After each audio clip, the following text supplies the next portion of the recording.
जय गणपति बप्पा, हर हर महादेव। जय छत्रपति शिवाजी महाराज। जय मराठी, जय मराठा। नमस्ते, सुप्रभात। सभी बड़ों को प्रणाम, छोटों को प्रेम। स्वागत है आप सभी का आपके अपने चैनल अभिवाणी में। मेरा नाम है अभिषेक शर्मा। आज है 28 जुलाई 2023, दिन शुक्रवार, और कौन होना है करोड़पति 2023 सीजन 4 का ऑफलाइन क्विज खेलेंगे। 29 जुलाई से रात्रि में 9:30 बजे से इंडियाज़ गॉट टैलेंट भी आने वाला है। बहुत अच्छा शो है, मींस कल से आने वाला है, क्योंकि कल शनिवार है। शनिवार रविवार 2 दिन आता है, तो कल से आपको देखने को मिलेगा। बहुत अच्छा शो आता है इंटरटेनमेंट का। और अभी जो है केबीसी भी आने वाला है, तो उसकी आप तैयारी करिए और इसको जो है जीके के लिए खेलिए। शॉर्ट वीडियो मैं शॉर्ट्स में अपलोड कर चुका हूँ पहले ही। तो आंसर्स की इमेजेस कम्युनिटी में पोस्ट कर दी थी। ये डिटेल इन्फॉर्मेशन के साथ में रहता है, जिससे आपकी जीके बढ़े और आगे आने वाले केबीसी में आप अधिक से अधिक धनराशि जी सकें। साथ ही सभी गवर्नमेंट एग्ज़ाम की तैयारी भी हो जाती है आपकी, क्योंकि जीके तो सभी जगह आती है। तो आप जो है प्रश्नों पर चलते हैं। 24/7 क्विज आइकन पर क्लिक करिएगा। तो ये हम प्रश्नों पर आ गए हैं और आज का प्रथम प्रश्न देखते हैं। इसमें ये पूछ रहे हैं कि भारत का कौन सा क्षेत्र कभी अवंतिका के नाम से जाना जाता था। तो ये उज्जैन है, महादेव की प्रिय नगरी उज्जैन। प्रिय नगरी महादेव की जो है बनारस भी है। जहाँ जहाँ भी महादेव हैं सभी जगह जो है उनकी प्रिय हैं। अवंतिका जो है तो वास्तविक शब्द है ये अवंती, जो कि संस्कृत के ही शब्द अवंती से लिया गया है। ये एक प्राचीन भारतीय महाजनपद था। महाजनपद अर्थात महान क्षेत्र, जो लगभग वर्तमान मालवा क्षेत्र के अनुरूप था। और 6ठी शताब्दी ईसा पूर्व की बात है। ये 16 महाजनपद जो थे, यानी कि 16 महान क्षेत्र, उनमें से एक था। और विंध्य द्वारा जो है जनपद को 2 भागों में विभाजित किया गया था, डिवाइडेड इन 2 पार्ट्स। जो उत्तरी भाग था, पूर्व पश्चिम उत्तर ईस्ट वेस्ट नॉर्थ साइड, तो उसकी जो राजधानी थी वो थी उज्जैनी। और दक्षिण भाग मीन्स साउथ की जो थी वो थी महिष्मति। उस भाग का मतलब दक्षिणी भाग का जो केंद्र था वो महिष्मति था। ये शब्द आपने सुना होगा बाहुबली मूवी में, महिष्मति। तो ये महिष्मति था। महाभारत का जो उद्योग पर्व है ना, 19.24 तो महाभारत का उद्योग पर्व में यहाँ से जो लोग जुड़े हुए थे उनको जो है महावल बोलते थे। महावल मीन्स बहुत शक्तिशाली। और विष्णु पुराण, भागवत पुराण, ब्रह्म पुराण, इसमें भी आपको जो है इसके बारे में मिलेगा। अभी जो मैंने आपको एक ग्रंथ का नाम बताया, श्रीमद् भागवत महापुराण। तो लोगों के मन में प्रश्न रहते हैं ना भगवान को लेके कि भगवान ऐसा क्यों करते हैं, ऐसा क्यों नहीं किया, भगवान के साथ ऐसा क्यों हुआ, हम लोगों के साथ ऐसा क्यों होता है। जो भी मतलब मनुष्य जीवन में प्रश्न रहते हैं ना, सभी प्रश्नों के उत्तर आपको इस पवित्र ग्रंथ में मिलेंगे। तो कभी ये ग्रंथ मिले, पढ़ने का अवसर मिले तो पढ़िएगा। आपके मन की सभी जिज्ञासाओं का, सभी प्रश्नों का, सवालों का जवाब, प्रश्नों के उत्तर, समस्याओं के समाधान आपको मिल जाएंगे।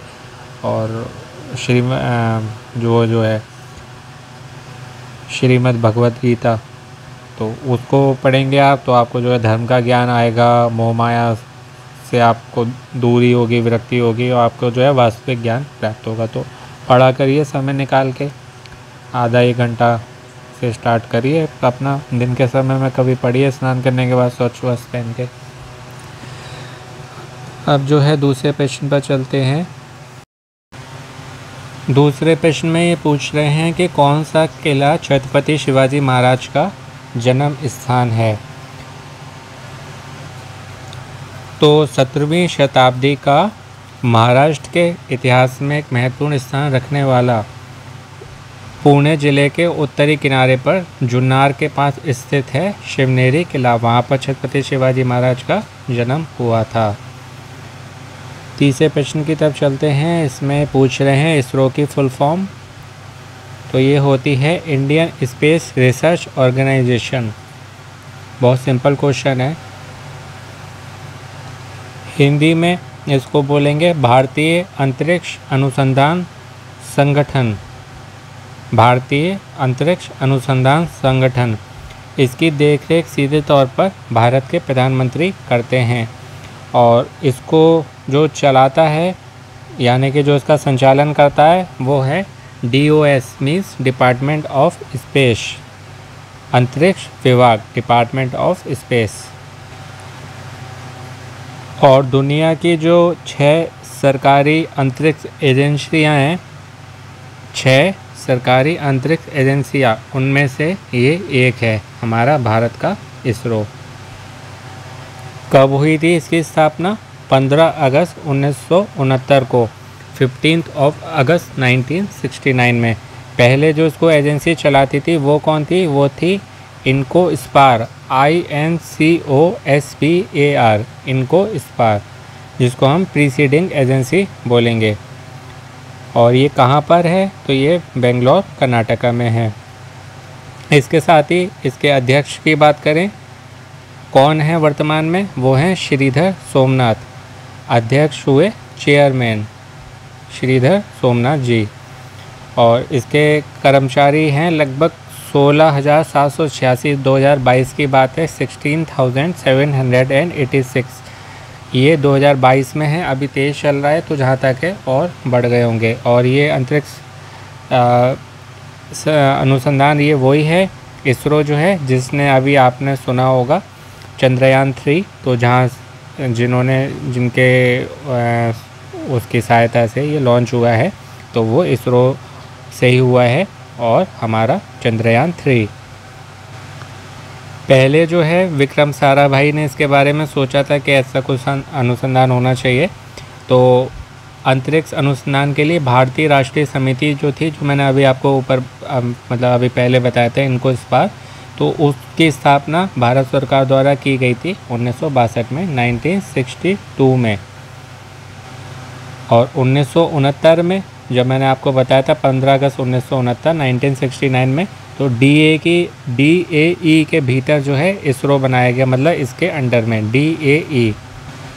और उसके बाद जो है 1972 में 1972 में भारत सरकार ने एक अंतरिक्ष आयोग और DOS जो मैंने अभी आपको बताया था पहले, उसकी स्थापना की और फिर इसरो को इसके अंतर्गत लाया गया। वीडियो बनाते समय कॉल आती है, अभी फिर कॉल आ गया था। और भारत का पहला जो उपग्रह बनाया था इसरो ने, उसका नाम क्या था? आर्यभट्ट। कब बनाया था? 1975 में।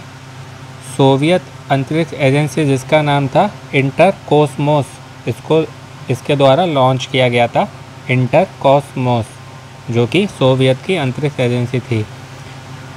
और 1980 में इसरो ने अपने स्वयं के SLV-3 पर उपग्रह जिसका नाम था RS-1 उसको लॉन्च किया था।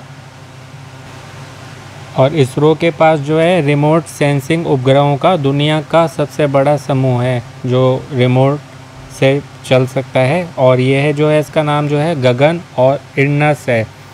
गगन है GAGAN और IRNSS है, IRNSS जिसको NAVIC भी बोलते हैं, NAVIC उपग्रह नेविगेटर जो है सिस्टम को संचालित करता है। और इसने ही जो है चंद्रमा पर 3, जैसे मैंने अभी आपको बताया था पहले, चंद्रयान 3 है ये जो अभी गया है, तो इनने ही चंद्रमा पर 3 और मंगल पर 1 मिशन भेजा है। और जो अभी चंद्रयान छोड़ा था 3 वाला, तो वो इसरो ने ही छोड़ा था, पर कहाँ से छोड़ा था, कहाँ से उसको जो है प्रक्षेपित किया गया था, प्रक्षेपित तो ये किया गया था SDSC मीन्स सतीश धवन अंतरिक्ष केंद्र, भारतीय अंतरिक्ष अनुसंधान संगठन, इसने सतीश धवन अंतरिक्ष केंद्र से इसको छोड़ा था, जो कि आंध्र प्रदेश के तिरुपति जिला के श्रीहरिकोटा में स्थित है। इसे जो है श्रीहरिकोटा रेंज या श्रीहरिकोटा लॉन्चिंग रेंज के नाम से भी जाना जाता है। 2002 में इसरो के पूर्व प्रबंधक और वैज्ञानिक जो थे सतीश धवन, तो उनकी मृत्यु के पश्चात उनके सम्मान में इसका नाम बदल के सतीश धवन अंतरिक्ष केंद्र किया गया। इसकी स्थापना जो है 1 अक्टूबर 1971 में हुई थी। ये भी भारत सरकार के अंडर में आता है। और चंद्रयान 2 और चंद्रयान 3 इनमें कोई आपसे अंतर पूछे कि दूसरे तीसरे में क्या अंतर है, तो चंद्रयान 2 जो गया था, चंद्रयान 2, उसके समान इसमें भी एक लैंडर और एक रोवर है, लेकिन अलग क्या है, इसमें ऑर्बिटर नहीं है। तीसरा वाला जो है इसमें ऑर्बिटर नहीं है, केवल लैंडर और रोवर है। और कुछ नया और जोड़ा है, उसका मुझे अभी नाम नहीं ध्यान आ रहा है। तो एक चीज़ कुछ और जोड़ी है, लेकिन इसमें ऑर्बिटर नहीं है। अब जो है चौथे प्रश्न पर चलते हैं। इसमें ये पूछ रहे हैं, भारत का राष्ट्रीय गीत है या क्या है। यहाँ पर क्या है ना, कन्फ्यूज़न हो जाता है बहुत, मुझे भी कुछ चीज़ों में होता है। जैसे इसमें है पहला वाला ऑप्शन आप देख रहे हैं जनगण मन, और दूसरा है वंदे मातरम। तो जनगण मन जो है वो भारत का राष्ट्रगान है, जो कि बंगाली भाषा में लिखा था, और किसने लिखा था, गुरुदेव रविन्द्रनाथ टैगोर द्वारा। और वंदे मातरम जो है ये भारत का राष्ट्रीय गीत है, इसलिए लिखा है नेशनल मीन्स राष्ट्रीय, सॉन्ग मीन्स गीत, तो ये हुआ राष्ट्रीय गीत। और राष्ट्रगान की बात करें तो वो है जनगण मन। तो ये आपको मालूम होना चाहिए, तो इसमें कन्फ्यूज़न नहीं होना चाहिए। किसी और कुछ हमने खेला था, पता नहीं कौन सा, इतने सारे कुछ खिलाता हूँ मैं तो ध्यान भी नहीं रहता, तो उसमें मैंने इसके बारे में आपको डिटेल में बताया था, तो उसी का शॉर्ट में थोड़ा सा बता देता हूँ कि वंदे मातरम जो है ना, ये बंकिम चंद्र चटर्जी ने लिखा था।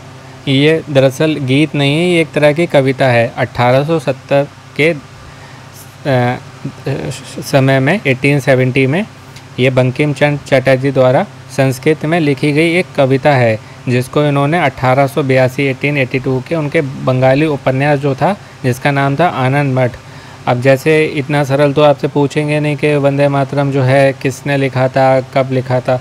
अब ये पूछ लिया जा सकता है कि ये गीत है क्या है, तो ये गीत नहीं है, ये कविता है। किस भाषा में लिखी गई थी, तो संस्कृत में लिखी गई थी।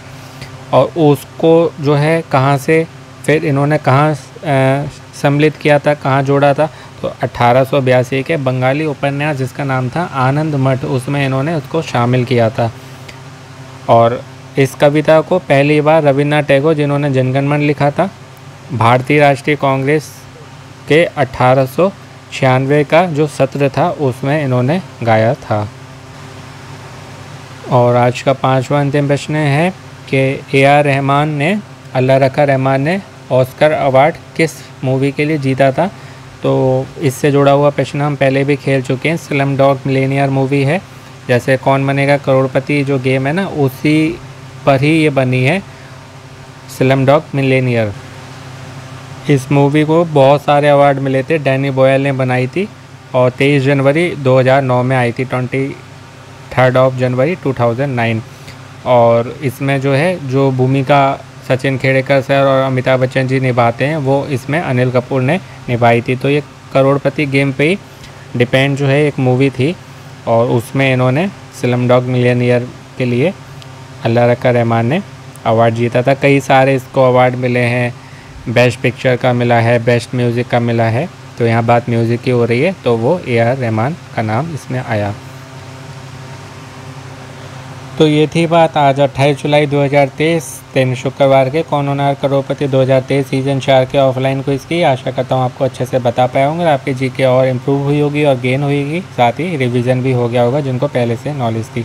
सेम क्विज़ेस के अदर वीडियो में आपको और जीके मिलेगी, साथ ही और क्विज़ेस के वीडियो भी मिलेंगे चैनल पर, जिसको खेल के आप कई सारे प्राइजेस जीत सकते हैं। तो विजिट कर लीजिए, जो सा खेलना चाहें खेल लीजिए और लकी ड्रॉ में एंटर कर लीजिए। अपनों का ध्यान रखिए, स्वस्थ रहिए, व्यस्त रहिए, मस्त रहिए, प्रसन्न रहिए। सुनते रहिए अभिवाणी भाई अभिषेक शर्मा। आपका दिनों जीवन शुभ हो। All the very best time, best of luck friends.